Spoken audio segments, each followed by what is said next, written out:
Host of Course Record on CBS Sports Network, our very good friend Michael Breed. Michael, walk us through, I like to call it a Breed breakdown, some of these changes. Let's start with 15. Well, 15 has been, as you said, absolutely one of the easiest holes on the property. In fact, routinely year in, year out, as a par five, it is one of the 2 or 3 easiest holes. It's been moved back from 530 yards to 550 yards. The tee has been shifted a little bit. They've also made some slight alterations to the right side of the fairway where they've leveled that out a little bit more. And what this is going to do, particularly if we get the winds that they say we're supposed to get, it's going to make this golf hole play a whole lot longer. And not just because of the 20 yards that have been added, but also too, when you move that tee back and it's closer to 10 green right now, which sort of runs perpendicular to 15. What it does is it makes the landing area of the golf ball, when it hits into the fairway, it hits into a slight uphill. So by doing that, and with the fairway being cut from green to tee, that golf ball is not going to be able to carry the ridge and then go down. So the fairway kind of goes uphill and then downhill, not as uphill as it is downhill, but it does go slightly up the hill. And so what that does is that it makes the whole play a lot longer than the 550 yards. Some players will absolutely be able to reach. I think it will be a huge advantage, particularly from morning tee times to afternoon tee times. But what it does is it brings the layup into play, and specifically a very, very challenging 90 to 60 yard shot from side hill lies to a green that's going to be above them. It's a fascinating change, and I think one that through time, Augusta National has looked at this and said, as we do this, it will allow for birdies, but at the same time, it's going to make this whole play a lot more challenging. Most of the golfers like Rory have already said, look, these are going to be tougher now. 11, already scary to begin with. It is longer. Some trees have been removed. Michael, walk us through 11. So they've done a couple of things. They've added about 15 yards in length to the tee. The tee has been shifted back and to the left.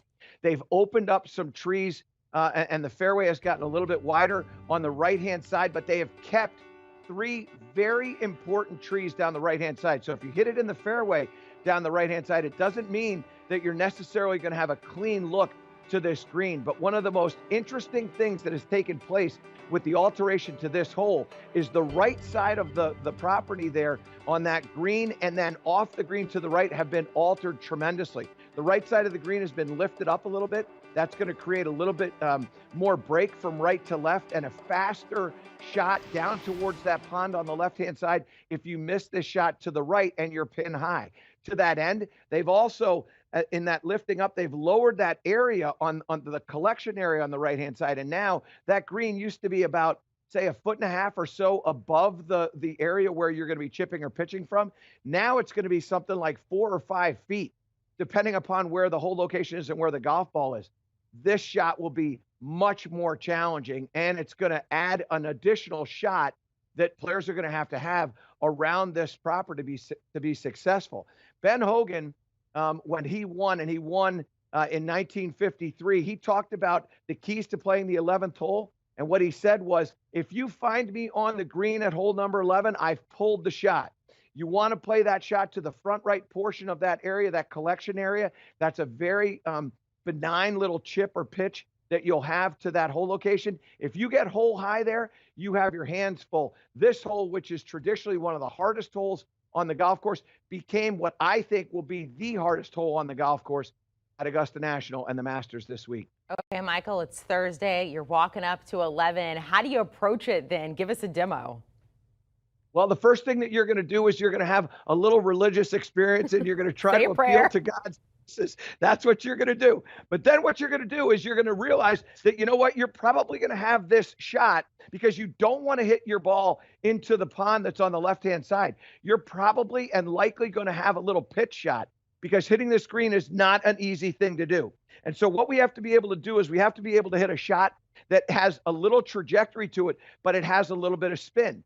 And if I go into this shot with a square club face, and I've got a shot which about 25 yards here, square club face, and I hit that shot to that hole location, watch how this ball rolls out. Now, that looks like a very good shot. This is a level lie that I've got right there. But when you come over here and you examine the nuances to what I just did, what you're going to realize is my launch angle of that ball was under 30 degrees and the spin rate was at about 4,200. I've got to hit it higher and I have to put more spin on it. So how am I going to do that? A couple of things that we're going to do.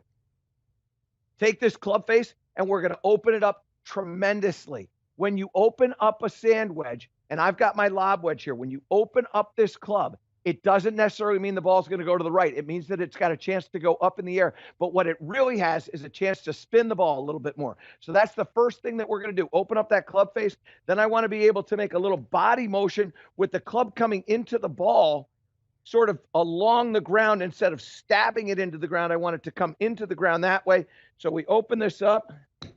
I'm going to loft that up into the air. Spin rate's going to go up. That ball doesn't roll out as much. That one that landed about 21 yards into that green. It only rolled out about 9 feet. So we increased some spin, increased the trajectory by using a little bit of loft in that, by shallowing that out. And then the final thing is we want to make sure that the body is rotating through that shot. And when you do that, you're going to know that you have that success to be able to take on maybe a little bit more of an aggressive line. And if you miss the green at hole number 11, things are going to be just fine. We know somebody who approves of these changes is Tiger Woods. He actually was asked about this. He said if they didn't tell you that they changed anything and you go there, you'd think it looks the same as it did every year. It's absolutely amazing. The 11th hole, I think it's a good change. Micah Breed saying that. He went on to say about 15 there. I haven't seen it yet. Maybe that's changed now, but we're almost going to be on the back of 10 green. I didn't know there was land back there. They find land, they can make land. Michael, I want to ask you about Tiger Woods, though. I was listening to you this morning on CBS Sports Network, and you said he looked so good that if he'd been playing this past year, he'd probably be everyone's pick to win. And just kind of tell me what you're seeing from Tiger today and maybe what his next 12 hours look like. How does he get his body ready? That's exactly right. This is all about recovery for him. They will close the big course down this afternoon as the par 3 is played. This is terrific for Tiger Woods, who got up early this morning, had a little bit of practice, went out and played 9 holes, and now it's just going to be recovery mode for Tiger. And Tiger, by the way, tees off at 10:34. That is exactly what he needed. He needed a morning tee time so that he could have an afternoon tee time on Friday. That will also allow him some recovery time. Look, the situation with Tiger is as follows. I love the way he's swinging the club. He's got total control over the distance with his wedges. His short game effort was fantastic. We were on Masters on the Range on Tuesday, and we were treated to 2 hours of Tiger Woods practicing, and it was beautiful to watch. His golf swing is fantastic. The body looks like it's moving nicely. He's making a little bit of a move that was similar to how he swung the club back in 2000 by shifting into that lead side.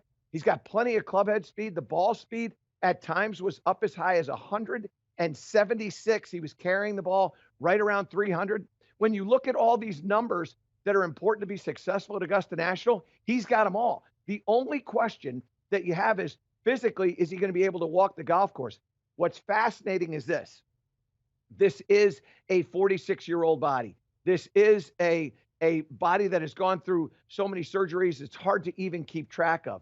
But his mind is probably stronger now than it's ever been in his life. And he knows he doesn't have a lot of these left. And what a fabulous story it would be if he picks up the victory at Augusta National and the Masters and eclipses all kinds of records and ties Jack Nicklaus for the most numbers of wins at Augusta National and the Masters with number 6 on the 25th anniversary of his very first win back in 1997. You can't see it. You just gave me chills. I think I would melt or spontaneously combust if that were to happen. I think we all would, Michael. And we're so lucky to be able to witness the next couple of days and the return of Tiger Woods. Micah Breed, thank you so much. You can check him out on his show, Course Record, there on CBS Sports Network with Michael Breed. Do you want a sports network that delivers everything that matters about the game? The highlights, the picks, the instant analysis, no yelling, no fake debates, no politics. Hit the subscribe button and never miss a moment.